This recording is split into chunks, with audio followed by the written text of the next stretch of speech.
आज का हमारा टॉपिक है आनुवंशिकी विकार। विकार को हम कहते हैं डिसऑर्डर। सभी ध्यान देना कि ये विकार का मतलब होता है डिसऑर्डर, मतलब किसी प्रकार की विकृति होना, गुणसूत्र में विकृति होना या जीन्स में विकृति होना, उन्हें हम कहते हैं विकार। तो इसके अंतर्गत आनुवंशिक विकार के अंतर्गत गुणसूत्री विकार जो होते हैं वो हमने पढ़ लिए। उसमें आपने Turner syndrome, Down syndrome, Klinefelter syndrome है ना, पटाउ सिंड्रोम, एडवर्ड सिंड्रोम, सारी चीजें आपने देखी थी। तो वो सब था गुणसूत्री विकार के गुणसूत्रों की संख्या में परिवर्तन के कारण। और यहाँ पे जो मेंडेलियन विकार है ना, उस मेंडेलियन विकार में जो ऑटोसोमल गुणसूत्र होते हैं, लिंग गुणसूत्र नहीं। आपको पता है कि जो हमारे गुणसूत्र होते हैं उसमें 1 से लेकर 22 तक जो गुणसूत्र होते हैं वो कहलाते हैं ऑटोसोमल समजात। जो मेल में और फीमेल में दोनों में एक समान होते हैं तो उनको कहते हैं समजात गुणसूत्र।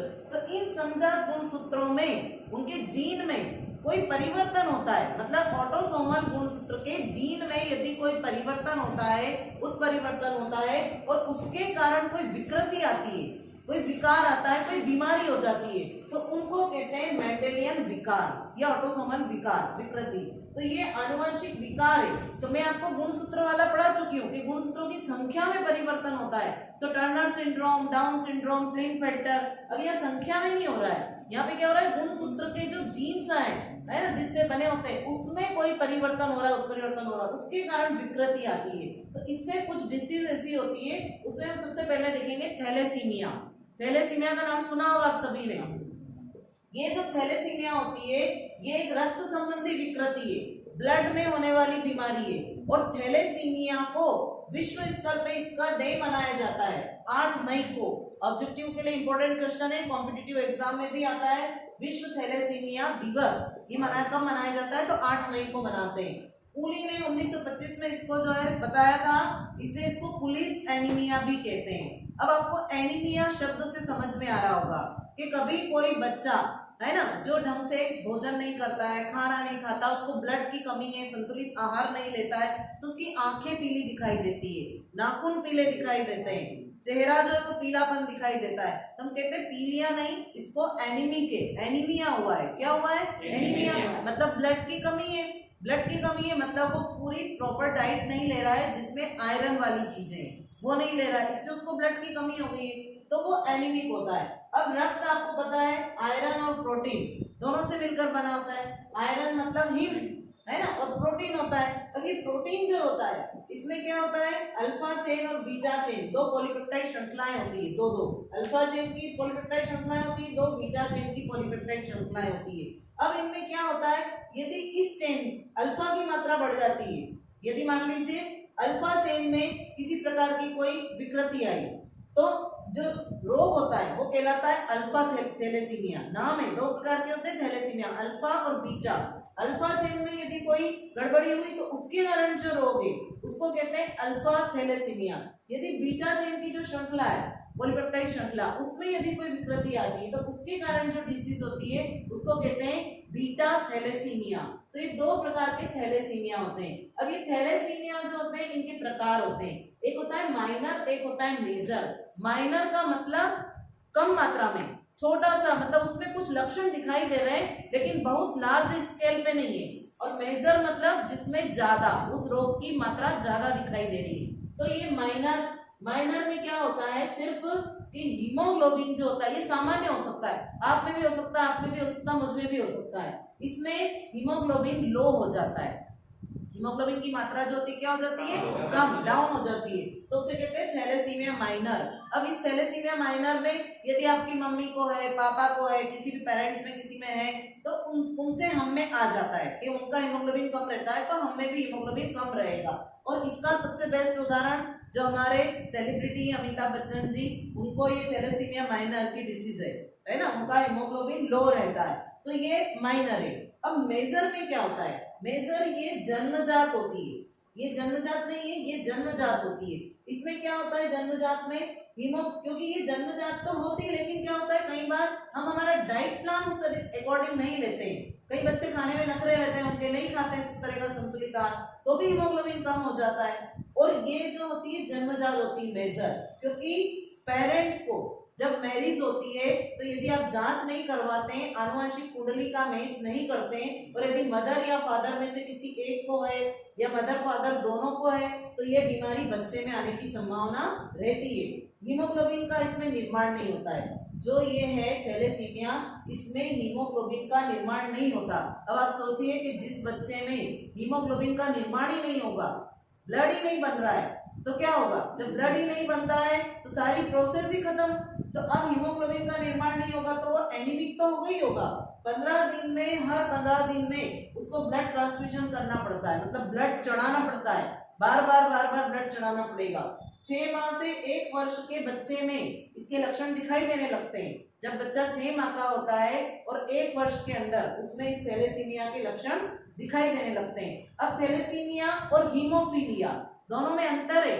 बच्चे एग्जाम में कंफ्यूज हो जाते हैं। हीमोफीलिया में चोट लगने पर रक्त का थक्का नहीं जमता, चोट लगने पर रक्त का थक्का नहीं जमता है। और वो कौन सा वाला रोग है? लिंग संलग्न रोग है। वो माता पिता के जो आखिरी वाली 23वीं जोड़ी है उसके साथ जाता है वो। और ये जो थैलेसीमिया है ये ऑटोसोमल है। ये तो कौन सी 22वीं जोड़ी तक ही हो रहा है ना। अब ये 22वीं जोड़ी में हो रहा है। और इसमें क्या हो रहा है थैलेसीमिया में? इसमें रक्त के थक्के वगैरह का नहीं है, इसमें तो जो आरबीसी है उसका क्या हो रहा है? विघटन नहीं, मतलब बन ही नहीं है, यहाँ पे हीमोग्लोबिन का निर्माण ही नहीं हो रहा है। तो दोनों में अंतर है, ये ध्यान रखना। तो ये जो होता है थैलेसीमिया माइनर और थैलेसीमिया मेजर, ये ज्यादा खतरनाक होता है। फिर ऐसी ही एक डिसीज होती है सिकल सेल एनीमिया, जिसको हम कहते हैं हसियाकार दात्र अरक्तता। अब आपको नाम से ही समझ में आ रहा होगा कि हमारी जो लाल रक्त कणिकाएं होती है, यदि वो होती है गोल शेप में, ऐसी राउंड शेप में होती है, यदि वो राउंड शेप की जगह चपटी होकर नुकीली और ऐसी हंसिया के आकार की हो जाए, कैसी हो जाए? चपटी होकर नुकीली हंसिया के आकार की, तो जब ये ऐसी हो जाती है तो उसको कहा जाता है हंसियाकार दात्र अरक्तता कोशिका रोग। अब ये हंसियाकार रोग जो होता है, इसकी जो कोशिकाएं होती है, जो हंसियाकार कोशिकाएं, ये तो किसके कारण हुई है? 11वें क्रोमोसोम में चेंज होने के कारण। 11वां क्रोमोसोम जब उसके जीन में कोई परिवर्तन हुआ, उसके कारण ये लाल रक्त कणिका जो होती है वो हंसियाकार हो गई। और हंसियाकार होने के कारण क्या होता है? जैसे ये हमारी धमनियां है, अब इस धमनियों में लाल रक्त कणिकाएं ऐसे ऐसे जाती है, परिवहन करती है पूरा। अब क्या होगा? यदि हंसियाकार हो जाएगी तो ये हंसियाकार ऐसी नुकीली नुकीली हो जाएगी। तो ये नुकीली होने के कारण क्या होती है? जगह भी घेर लेती है और रास्ता रोकती है और यहाँ पे चुभती है सब तरफ दीवारों में और ब्लॉकेज कर देती है।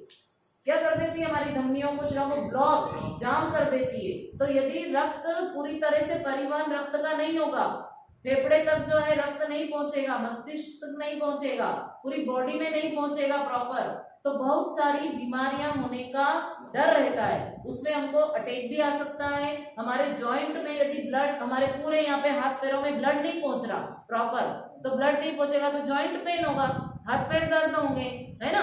मस्तिष्क में नहीं पहुंचेगा तो मस्तिष्क ढंग से काम नहीं करेगा, हाथ पैरों में नहीं पहुंचेगा तो पेशियां काम नहीं करेगी। तो इस तरीके से क्या होता है? इसकी क्या होती है? सामान्य आरबीसी का जीवन काल होता है 120 दिन। कितना होता है? ऑब्जेक्टिव के लिए इंपॉर्टेंट क्वेश्चन है। लेकिन जब वो हंसियाकार हो जाती है तो इसका जीवन काल होता है केवल 10 से 20 दिन। इतनी जल्दी ये डेथ हो जाती है, इसकी खत्म हो जाती है हंसियाकार में। अब इससे क्या होगा? व्यक्ति जब ये हंसियाकार होगी तो वो भी एनीमिया से ग्रसित हो जाएगा, उसमें भी एनीमिक हो जाएगा, क्योंकि उसकी आरबीसी जो है बन रही और खत्म, तो उसमें ब्लड रहेगा ही नहीं, हीमोग्लोबिन। फिर हाइपोक्सिया एक ऐसी डिजीज होती है जिसमें व्यक्ति को ऑक्सीजन जो होती है वो ग्रहण करने की क्षमता बहुत कम हो जाती है। क्यों? ये हीमोग्लोबिन का काम क्या है? हीमोग्लोबिन इस तरह से ऑक्सीजन को लेकर ऑक्सी हीमोग्लोबिन के रूप में पूरी बॉडी में घूमता रहता है, पूरी बॉडी में रक्त का इसका परिवहन करता है। अब ऑक्सीजन और ये हीमोग्लोबिन दोनों यदि यही नष्ट हो जाएगा तो ये साथ में कैसे रहेंगे? हीमोग्लोबिन बना और खत्म हो गया जल्दी से, तो क्या होगा? ऑक्सीजन इसके साथ में जुड़ेगी नहीं, तो ऑक्सीजन की क्षमता हमारी बॉडी में जब प्रॉपर ऑक्सीजन ही नहीं पहुंचेगी तो हमारी श्वसन की दर भी प्रभावित होगी ना। मस्तिष्क में ऑक्सीजन नहीं मिलेगी तो सोचने समझने की क्षमता पे प्रभाव पड़ेगा, तो पैरालिसिस हो सकता है। अटैक आ सकता है, ब्रेन हेमरेज हो सकता है, तो इससे bone pen, joint pain, blockage, ये सारी डिसीज होती है। तो उसको कहते हैं हंसियाकार दात्र अरक्तता, सिकल सेल एनीमिया। सिकल मतलब हंसिया के आकार की कोशिका होना। ठीक है। तीसरा फिनाइलकीटोन्यूरिया। फिनाइलकीटोन्यूरिया PKU के नाम से जाना जाता है। ये जस्ट लाइक के सिकल सेल एनीमिया जैसे ही होता है, बस इसमें क्या होता है, फिनाइलकीटोन्यूरिया में PKU, P मतलब फिनाइल, K मतलब कीटो, U मतलब यूरिया। ठीक है, ये PKU के नाम से जाना जाता है। ये गुणसूत्र नंबर 12, जो 12वें नंबर का गुणसूत्र है, ऑब्जेक्टिव के लिए ध्यान रखना, ये 11वें नंबर, ये 12वें नंबर। इस फिनाइलकीटोन्यूरिया में क्या होता है, 12वें नंबर के गुणसूत्र में उसके जीन में कोई परिवर्तन होता है, परिवर्तन उसके कारण हमारे शरीर में ये एंजाइम जो होता है फिनाइल एलेनिन हाइड्रोक्सिलेज, जो लीवर से निकलता है, इस एंजाइम की कमी हो जाती है। ध्यान से सुनना, इस गुणसूत्र नंबर 12 में उसके जीन में कोई उत्परिवर्तन होता है, उसके कारण हमारे लीवर के द्वारा जो एक एंजाइम निकलता है जिसका नाम है फिनाइल एलेनिन हाइड्रोक्सिलेज, उसकी कमी हो जाती है। तो जब इसकी कमी हो जाती है तो ये फिनाइल एलेनिन जो होता है ये टायरोसिन अमीनो अम्ल में नहीं बदल पाता। फिनाइल एलेनिन को टायरोसिन अमीनो अम्ल में बदलता है फिनाइल एलेनिन हाइड्रोक्सिलेज, ये एंजाइम बदलता है।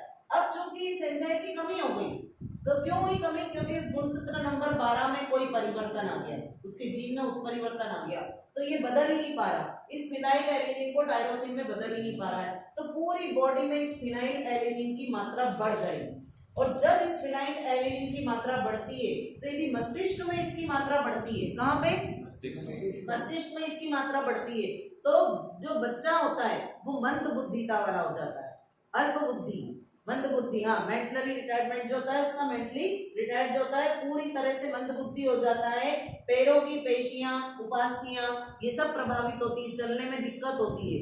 और मूत्र, ये मूत्र के साथ तो निकलता ही है, मूत्र के साथ निकलता रहता है जो इकट्ठा होता जा रहा है फिनाइल एलेनिन, लेकिन फिर भी कुछ मात्रा तो बॉडी में जमा होगी, एक्युमुलेशन हो जाता है उसका, तो वो मस्तिष्क में ज्यादा जमा होता है। तो मस्तिष्क में जमा होने के कारण मंद बुद्धि बालक होता है, वो बच्चा जो होता है वो कैसा होता है, मंद बुद्धि। तो ये होता है इसके कारण, किसके कारण, फिनाइलकीटोन्यूरिया के कारण। तो ये 3 डिसीज हमने देखी है, कौन कौन सी, पहली थैलेसीमिया, रक्त संबंधी बीमारी है ना, 8 मई को विश्व थैलेसीमिया दिवस मनाया जाता है, और पुलिस नामक साइंटिस्ट ने इसकी वो की थी खोज, इसलिए इसको पुलिस एनीमिया भी कहते हैं। ये जो है माइनर और मेजर 2 प्रकार का होता है, और हमारी जो अल्फा और बीटा, इसकी जो रक्त की जो प्रोटीन चेन होती है, अल्फा बीटा चेन पॉलीपेप्टाइड श्रृंखलाएं, उनमें कोई चेंजेस होने के कारण होता है, इसलिए अल्फा थैलेसीमिया और बीटा थैलेसीमिया दोनों होते हैं। और ये मेजर प्रकार का भी होता है, बड़ा भी और माइनर भी होता है। माइनर में ऐसा कुछ नहीं होता है, सामान्य है, सबको होता है, और इसमें हीमोग्लोबिन कम होता है। मेजर ज्यादा इफेक्टिव होता है, और जन्मजात बीमारी, इसमें हीमोग्लोबिन का निर्माण ही नहीं होता, और इसमें हर 15 दिन में बच्चे को ब्लड जो है वो ट्रांसफ्यूजन करना पड़ता है, और इसमें जल्दी मृत्यु होने की भी संभावना रहती है। तो इसमें 6 माह से 1 वर्ष में लक्षण दिखाई देने लगते हैं, नहीं तो लाखों खर्च आता है इसमें, बार बार ब्लड ट्रांसफ्यूजन करने में बहुत ज्यादा खर्चा होता है। और ये हंसियाकार अरक्तता, इसमें भी 120 से जीवन काल सीधे 10-20 दिन पे आ जाता है।